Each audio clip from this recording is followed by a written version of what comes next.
धन्यवाद अध्यक्ष महोदय।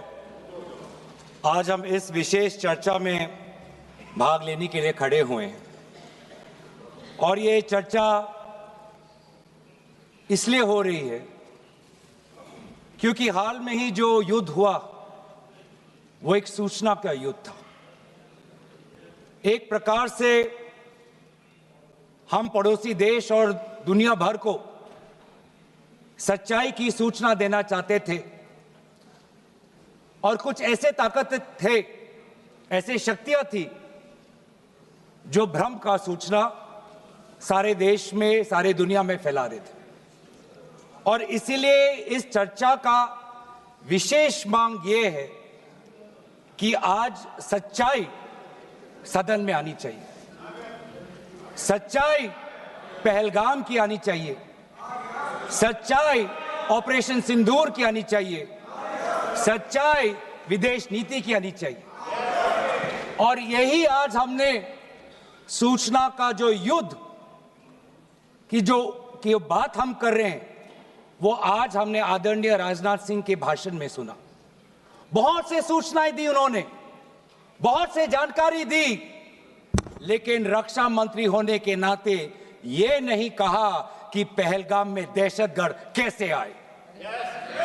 ये नहीं कहा कि बेसारन में जहां पर 1000 लोग जाते हैं, खुशियां मनाते हैं, कैसे 5 दहशतगर्द वहां पर जाकर 26 लोगों की गोलियों से छलनी करते हैं। ये सूचना रक्षा मंत्री ने नहीं दी।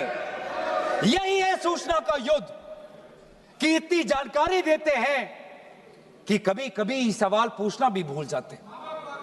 और आज ये है हमारे विपक्ष का कर्तव्य कि हम सवाल पूछेंगे देश हित में, राष्ट्र हित में। आज देश ये जानना चाहता है कि वो 5 दहशतगर्द कैसे घुसे और उन दहशतगर्दों का भी मकसद था। पाकिस्तान से आए हुए वो दहशतगर्दों का क्या मकसद था? उनका मकसद था कि जम्मू कश्मीर की अर्थव्यवस्था को तनाव करना, विनाश करना।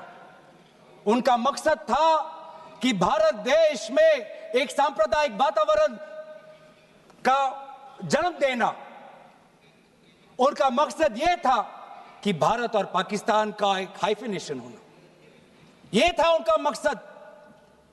लेकिन सर, मुझे दुख है कि आज राजनाथ सिंह जी ने सैनिकों की बात तो की, लेकिन जो हमारे भारत की जो आवाम है, जो जनता है, जो उन्होंने पाकिस्तान के दहशतगर्दों का पूरी जो मंशा है उस पर उन्होंने पूरा नकारा। और हम एकजुट रहे, मुझे भारतीय होने का गर्व है। हमने देखा बेसारन में कि किस प्रकार से जम्मू और कश्मीर के लोगों ने पूरे देश भर से आए हुए जितने भी पर्यटक थे उनकी मदद की। हमने ये देखा कि किस प्रकार से देश भर के जो पर्यटक जो जम्मू कश्मीर में थे उन्होंने अपने जम्मू कश्मीर के भाइयों को धन्यवाद दिया। हमने ये भी देखा कि कैसी एक विधवा हिमांशी नरवाल ने कहा कि मैं नहीं चाहती कि मेरे जो पति जिसको लेके आज राजनीति हो रही है उसके शव पर देश में हिंदू मुसलमान की राजनीति हो, मैं नहीं चाहती। यह है हमारी देश की संस्कृति और यह था मंशा पाकिस्तान का। और मैं ये भी गर्व महसूस करता हूं कि सारे विपक्षी राजनीति दल हम सब एकजुट होकर, राहुल गांधी जी ने एक साफ साफ कहा कि हम सरकार के साथ हैं और सरकार को पाकिस्तान को एक ठोस मजबूत कदम देना ही पड़ेगा। लेकिन देश ये भी जानना चाहता है, वे 26 लोग जो जिनके परिवारों में आज कोई गुजर गया, वे ये भी जानना चाहता है कि 100 दिन गुजर गए और वे 5 दहशतगर्दियों को यह सरकार पकड़ नहीं पाई।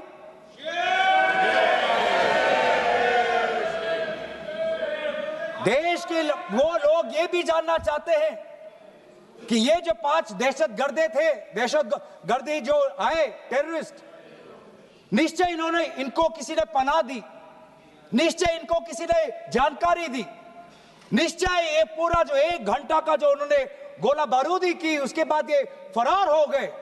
उनको फरार होने में भी किसी ने उनकी मदद की, और आज भी ये 100 दिन हो गए और सरकार के पास कोई जवाब नहीं। आज आपके पास ड्रोन है, आपके पास पेगासस है, आपके पास सैटेलाइट है, वहां पे सीआरपीएफ है, वहां पे बीएसएफ है, वहां पे सीआईएसएफ है, वहां पे आदरणीय गृह मंत्री कुछ दिन पहले ही गए थे पूरा रिव्यू लेने के लिए, और आप किसी को पकड़ नहीं पाए। ये कैसी है, ये कैसा बंदोबस्त? आपने कहा कि आर्टिकल 370 के चले जाने के बाद जम्मू कश्मीर सेफ है, जम्मू कश्मीर में आइए। लोग आए, लोगों ने अपने आप को सुरक्षित महसूस किया, लेकिन बेसारन में देखा कि कितने वो निहत्थे थे, कितने वो असहाय थे, कि लगभग 1 घंटा लगा एक एम्बुलेंस उनके पास पहुंचने के लिए। पुलिस पर अगर आर्मी भी आई तो चल के आई। और सर, मैं वो नजारा भूल नहीं सकता। एक मां और एक बेटी चल के नीचे आ रही थी। एक भारत के सिपाही को देखा और सिपाही को देखकर वो रो पड़े, खुशी से नहीं, डर से, क्योंकि उनको लगा कि वे दहशतगर्द जिन्होंने सिपाहियों का यूनिफॉर्म पहनकर वहां पर लोगों को मारा, आज वही दहशतगर्द आज पहाड़ के नीचे उनका इंतजार कर। उस भारत के सिपाही को कहना पड़ा कि मैं भारतीय हूं, तुम डरो मत, मैं भारतीय हूं, तुम सेफ हो, सुरक्षित हो। ऐसा दहशत उन्होंने महसूस किया। इस दहशत के ऊपर, इस डर के ऊपर आदरणीय राजनाथ सिंह एक शब्द तो कहते, आप एक शब्द तो कहते। ये आपकी भी जिम्मेवारी है राजनाथ जी, ये आपकी भी जिम्मेवारी है, रक्षा मंत्रालय का भी जिम्मेवारी है। बार बार हम ये देख रहे हैं सर कि आदरणीय गृह मंत्री जाते हैं, कहते हैं कि बहुत अच्छा बंदोबस्त हो गया है, टेररिज्म के हमने उनकी रीढ़ की हड्डी तोड़ दी। तब भी उरी होता है, तब भी बालाकोट, तब भी पुलवामा होता है, तब भी पहलगाम होता है। अंत में जाके जिम्मेवारी कौन लेता है? जम्मू कश्मीर के लेफ्टिनेंट गवर्नर नहीं। अगर जिम्मेवारी किसको लेनी पड़ेगी तो आदरणीय गृह मंत्री आपको लेनी पड़ेगी, नैतिक जिम्मेवारी आपको लेनी पड़ेगी।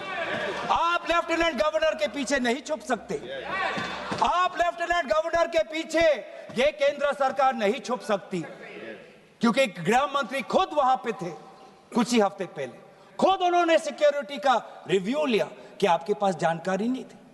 और सर, ये सरकार इतनी कमजोर, ये सरकार इतनी बुज़दिल कि आज उन्होंने इस सर में, क्योंकि उन्होंने अगर इसका किसी का दोष दिया तो टूर ऑपरेटर्स को दोष दिया कि टूर ऑपरेटर्स बिना अनुमति के द्वारा, बिना लाइसेंसेस के द्वारा लोगों को बेसहारा ले जा रहे, हमें तो पता ही नहीं था। ये है इनका कारण, ये बताना चाहते हैं।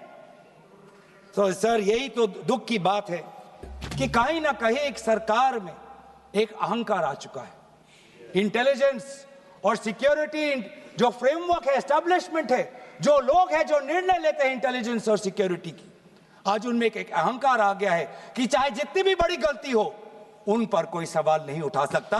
लेकिन आज हम सवाल उठा रहे हैं, आज हम सवाल उठा रहे हैं, आज हम सवाल उठाएंगे।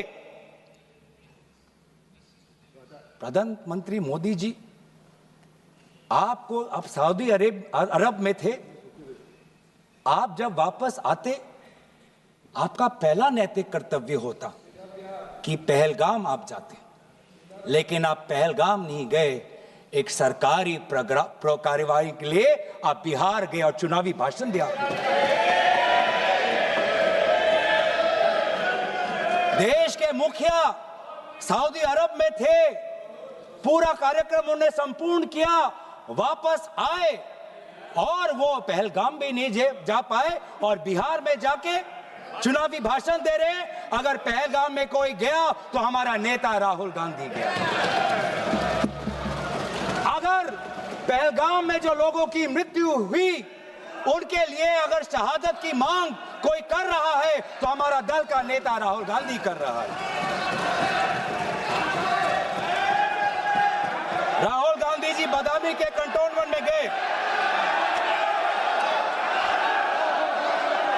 सर मैं बोलूं? Sir house in order. Sir house in order में sir house is not in order में रहेगा सर। टाइम लेकिन आप तथ्यों पे बोले, गलत सूचना नहीं दे सदन में, गलत सूचना नहीं मत दे। हम बोले इसके ऑर्डर में लाइए सर। कोई सदन में गलत तथ्य नहीं रख सकते आप। सर मैं बोलूं सर कैमरा आएगा मेरे पे। धन्यवाद।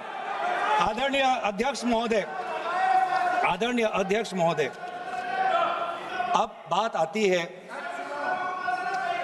आती है ऑपरेशन सिंदूर की। आज मैं राजनाथ सिंह जी का भाषण सुन रहा था। मुझे पता नहीं चल रहा था कि राजनाथ सिंह जी जो वो भाषण दे रहे थे वो किस समय का उजागर कर रहे थे।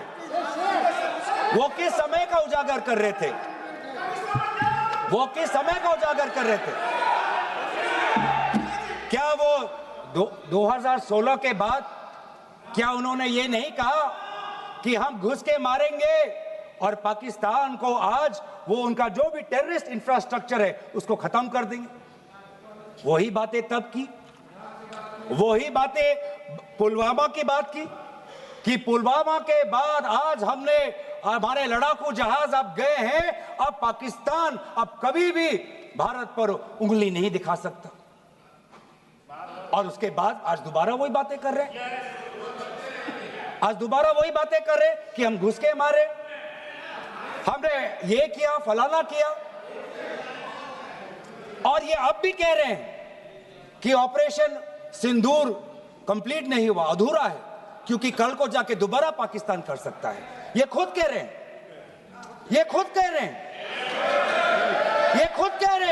कि इसके पश्चात भी पाकिस्तान कल को जाके कर सकता है। तो ये कैसा, ये जो सफल कैसे हुआ? फिर क्या सफल हुआ? आज ये खुद कह रहे हैं कि हमारा मकसद युद्ध का नहीं था। हम पूछना चाहते क्यों नहीं था, होना चाहिए था। आज उन्होंने खुद कहा कि हमारा मकसद जमीन लेने का नहीं था। क्यों नहीं था? पाकिस्तान ऑक्यूपाइड कश्मीर अगर आज नहीं लेंगे तो कब लेंगे? ये उन्होंने खुद कहा कि हमारा मकसद था टेररिस्ट के इंफ्रास्ट्रक्चर पर आक्रमण करना। तो क्या हमने उरी के समय नहीं किया? क्या हमने पुलवामा के समय नहीं किया? लेकिन उसके पश्चात भी पाकिस्तान का इतना साहस कि आज उन्होंने पहलगाम में जो पिछले 20 वर्षों में हमारे भारतीय नागरिकों पर सबसे दर्दनाक अगर हमला हुआ है तो आपके समय पे हुआ है। आपके समय में उरी हुआ, आपके समय में पुलवामा हुआ और आपके समय में आज पहलगाम हो रहा है। कुछ बातों का उजागर किया, कुछ किताबों का भी उजागर किया। ये नई प्रक्रिया है सर, हर चर्चा में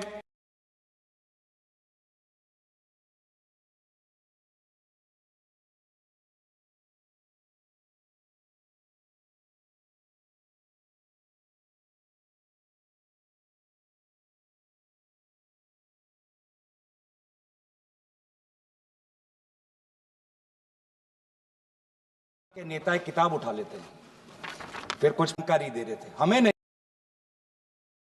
ब्लूमबर्ग को क्या जानकारी दिया, मैं पूरा पढ़ लेता हूं without editing. What is important, क्या जरूरी, हिंदी में अनुवाद करने की कोशिश भी करता हूं, मत करो। क्या ये जरूरी नहीं कि जेट गिरे, पर क्यों गिरे, क्या गलतियां हुई, वो महत्वपूर्ण है। संख्या महत्वपूर्ण नहीं सर। 35 ही राफेल है देश में, 35 ही राफेल है। अगर उनमें से कुछ गिरे भी तो देखिए सर, मुझे तो लगता है कि बहुत बड़ी क्षति हुई। 35 राफेल, अगर कुछ उनमें से भी अगर कुछ गिरे तो मुझे लगता है कि जरूरी है, क्योंकि आपको लगता है कि 35 राफेल काफी है। तो अगर कुछ गिरे तो वो भी जरूरी है। और उन्होंने उसके बाद ये कहा कि ये बात अच्छी है कि हमने अपनी गलतियां को समझा, उसको सुधरा, और 2 दिन बाद हमने अपने जेट को उड़ाए और दूर से हमने आक्रमण किया। सर, ये मैं थोड़ी जानकारी चाहूंगा। हमारे पास जो हमें ये संदेश मिलता है कि दुनिया के सबसे बढ़िया और बेहतरीन लड़ाकू जहाज हमारे पास है, सबसे बेहतरीन पायलट हमारे पास है, तो सीडीएस को ऐसा क्या कहना पड़ा, ऐसा क्या परिस्थितियां हैं कि हमारे हमारे लड़ाकू जहाज क्लोज रेंज में नहीं जा सकते, उनको दूर से ही फायर करना पड़ता? ये क्या है? ये क्या पाबंदी है? ये क्या पाबंदी है कि सीडीएस को ये कह रहे हैं कि हमारे लड़ाकू जहाज ने पहले दिन गलतियां हमने सुधारी और दूर से हमने आक्रमण किया। क्या हम पास से नहीं कर सकते? ये जानकारी हमें दे। हम ये जानना चाहते हैं कि lieutenant general Rahul R Singh ने सदन के अंदर नहीं, सांसदों को नहीं, राजनीतिक दलों के फ्लोर लीडर्स को नहीं, फिक्की में जाके कहा। क्या कहा? उसका भी मैं हिंदी में अनुवाद करता हूं कि पाकिस्तान तो सिर्फ फ्रंट पे था और पाकिस्तान के पीछे चाइना उनके पूरी तरीके से समर्थन कर रहा है। ऐसी कोई आश्चर्य की बात नहीं होनी चाहिए, क्योंकि पिछले 5 वर्षों में लगभग 80% मिलिट्री हार्डवेयर पाकिस्तान को सब पूरा चाइना से मिल रहा है। तो सर, मैं आज पूछना चाहूंगा आदरणीय राजनाथ सिंह जी से, जो सरकार चीन को लाल आंख दिखाने की बात करती है, एक बार भी आपने चीन का उजागर अपने भाषण में क्यों नहीं किया? आर्मी कर रही है, आर्मी के कह रही है, आर्मी कहती है कि सिर्फ चीन और पाकिस्तान का ये 2 फ्रंट नहीं, अब 3 फ्रंट का भी हो सकता है, कन्वर्जेंस हो सकता है चीन, पाकिस्तान और बांग्लादेश को लेकर। लेकिन मैं सरकार को याद दिलाना चाहूंगा कि ये जो 2 फ्रंट की जो बात थी, इस बात की शुरुआत किसने की थी? इस बात की चेतावनी किसने दी थी? इस बात की चेतावनी इसी सदन में हमारे दल के नेता राहुल गांधी जी ने दी थी। और यही हम जानना चाहते हैं, कि आज जो युद्ध हुआ, इसमें पाकिस्तान को चीन से कितना समर्थन मिल रहा है। हम सेना से नहीं, आज हम आदरणीय राजनाथ सिंह जी से और प्रधानमंत्री मोदी जी से जानना चाहते हैं।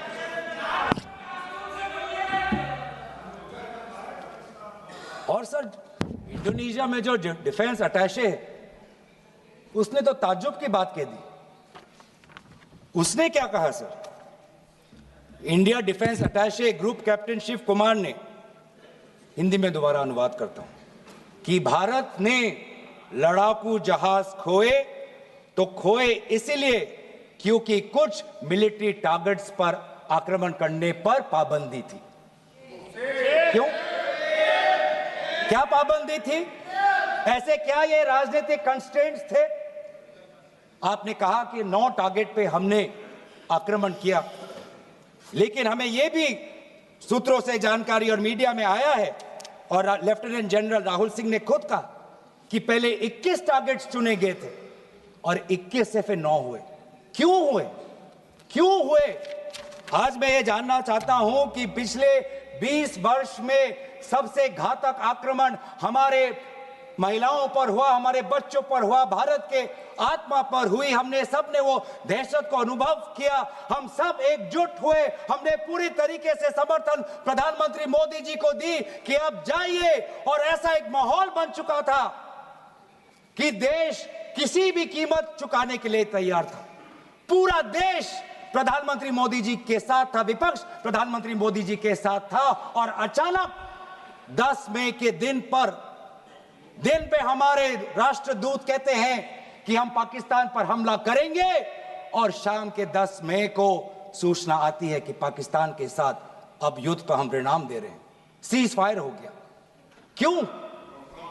क्यों हुआ?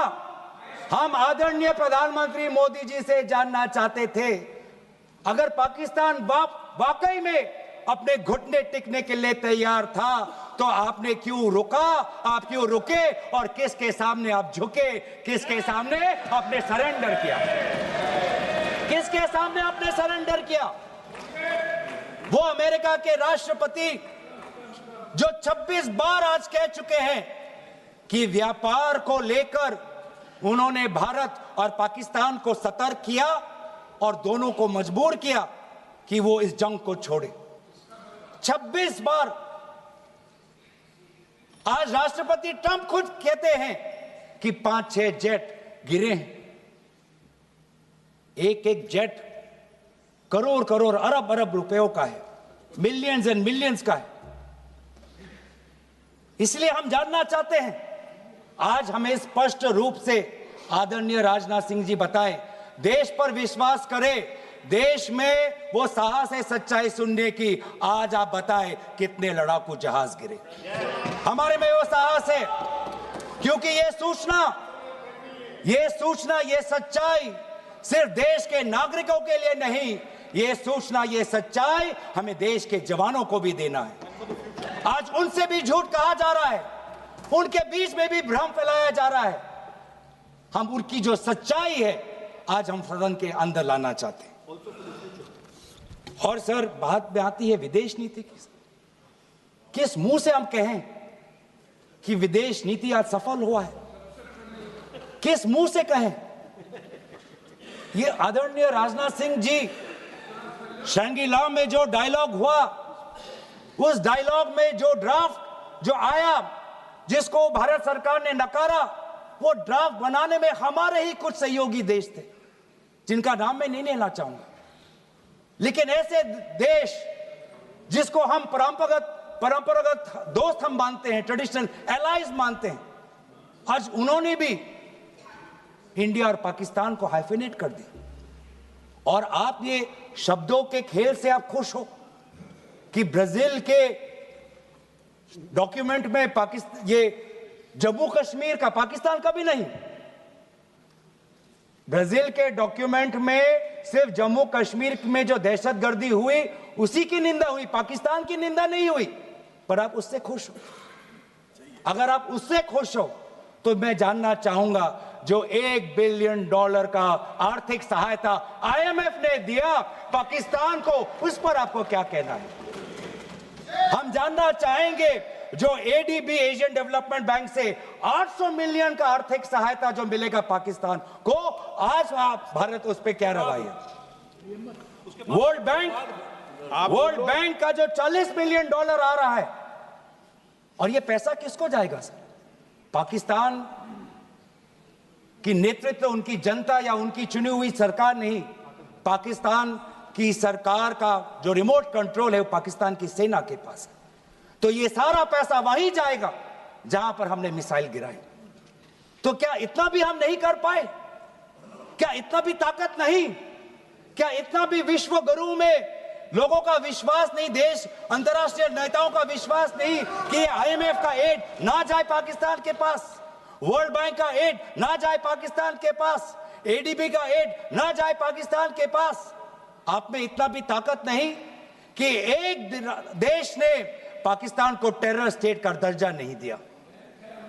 एक देश ने आज FATF financial action task force में, जिससे बहुत नियंत्रण पाकिस्तान पे पड़ती थी, आज उससे वो 2022 में निकल आई ग्रे लिस्ट में। क्या वो डालेंगे? तो इसीलिए आज हम ये मांग करते हैं कि सरकार, अब डरिए मत, सच्चाई से डरिए मत। उस दिन भी देश सरकार के साथ दहशतगर्दी के खिलाफ खड़ा था, विपक्षी दल सरकार के साथ खड़े हैं, और आज भी दहशतगर्दी के खिलाफ सच्चाई के पक्ष में देश और विपक्ष आज सरकार के साथ। आप हमें अपना दुश्मन ना समझे, हम सरकार के दुश्मन नहीं हैं, हम अपने देश के पक्ष में बोल रहे हैं, जवानों के पक्ष में बोल रहे हैं। पर आप हमें कृपया सच्चाई देने का हमें वो सम्मान दीजिए। सच्चाई सुनने का अधिकार हमारा है, और जितने बार आप झूठ और भ्रम फैलाएंगे हम उतनी बार आपको पूछते जाएंगे कि आपने क्या किया। और इसीलिए आज मैं खड़ा हूं। अपेक्षा बहुत की थी कि पहलगाम का उजागर होगा, आदरणीय गृह मंत्री नैतिक जिम्मेवारी लेंगे, राष्ट्रीय सुरक्षा सलाहकार नैतिक जिम्मेवारी लेंगे और प्रधानमंत्री मोदी जी कहेंगे क्यों उन्होंने ऑपरेशन सिंदूर जो अंतिम अंजाम था।